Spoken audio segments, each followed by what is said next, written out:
Muy buenos días, estudiantes de grado séptimo. El presente video tiene como objetivo la comprensión de la temática las invasiones bárbaras del siglo IV y V, y a la vez el desarrollo de diferentes actividades con el fin de tener una mayor comprensión del tema. Las invasiones bárbaras fue a causa de que grupos del norte de Europa invadieron lo que se conocía como el territorio del Imperio Romano al sur de Europa.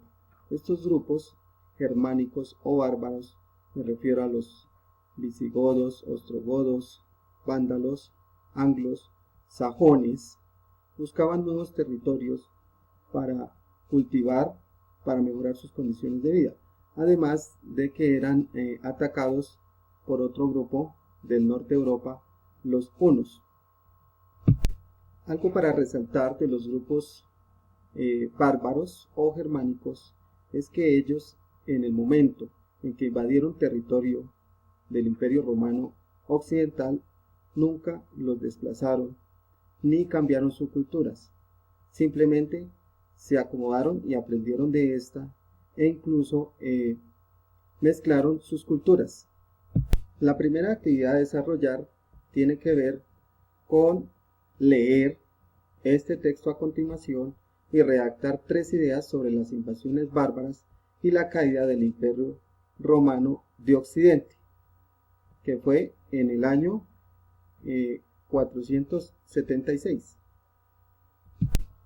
El desplazamiento de estos grupos, como observamos en el mapa histórico de las invasiones bárbaras, estos grupos de origen y descendientes del norte de Europa fueron descendiendo hacia el sur de Europa y creando nuevos reinos que permitían que fueran independientes y cada uno tenía su propio gobierno, sus propias leyes y su propio ejército para defender sus fronteras. Además, establecían comercio entre estos nuevos reinos. Al establecerse los grupos bárbaros en el occidente, en el Imperio Romano de Occidente, generaron la siguiente división político-administrativa o territorios que le pertenecían a cada reino, en este caso, como observamos en el mapa: reino ostrogodo, reino franco, reino de los visigodos, reino de los suevos, reino de los vándalos. Observemos que ellos se ubicaron en los territorios que anteriormente le pertenecían al Imperio Romano de Occidente. Los demás territorios quedaron libres porque tenían su propia economía y tenían una solidez en su ejército. Tal fue el caso del Imperio Romano de Oriente, que continuó hasta 1453. La actividad número 2 nos invita a que el estudiante elabore un mapa histórico, como el que tengo aquí en este instante, de las invasiones bárbaras, e indica con colores, trazar con colores el desplazamiento que hizo cada grupo o cada población bárbara. Al trazar estas rutas nos va a definir qué territorios se ubicó y cuáles territorios gobernó. El tercer punto nos invita a leer e interpretar la información que tenemos en un mapa. Como ejemplo, podríamos desarrollar la siguiente pregunta: ¿qué lugares del Imperio Romano no fueron ocupados por los germanos o los pueblos bárbaros? Pues sencillamente los que ellos no invadieron. Me refiero al norte de Europa, al Imperio Romano de Oriente y a la parte del continente africano, el norte de África.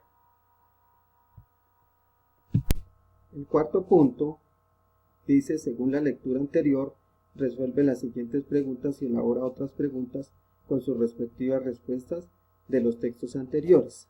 Es decir, nos invita a nosotros a realizar una lectura comprensiva, donde relacionemos cómo y por qué fue que el Imperio Romano de Occidente tuvo una mayor duración.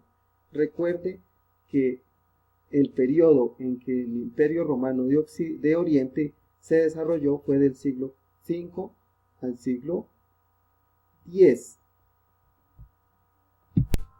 Hasta el siglo X, cuando tuvo conflictos con algunos imperios fronterizos y eso le permitió tener mayor solidez en cuanto a lo militar y cuanto a lo económico. Es decir, que el Imperio Romano de Oriente continuó y fue sólido en su economía y militarmente hasta 1453, cuando los turcos invaden su capital, Constantinopla. ¿Para qué? Para restringir el comercio que había entre Asia y Europa. El punto 5 tiene que ver con una consulta que se realizó y se debía exponer o socializar sobre el imperio medieval bizantino, carolingio e islámico. ¿Cuáles eran las características que diferenciaban a estos tres grandes imperios medievales? ¿Y cuáles eran las similitudes que tenían ellos?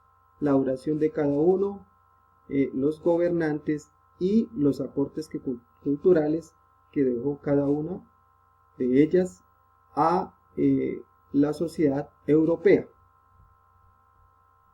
Recuerda que a continuación dejo una serie de observaciones que tienen que ver con la presentación del trabajo.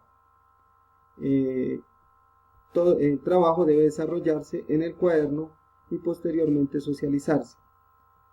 La presentación de las actividades puede ser por este medio virtual. La fecha de entrega está ahí mismo en las observaciones. Agradezco investigar para una mayor comprensión y la persona que les habló fue el licenciado Luis Alfonso Silva en el área de Ciencias Sociales. Muchas gracias. Chao.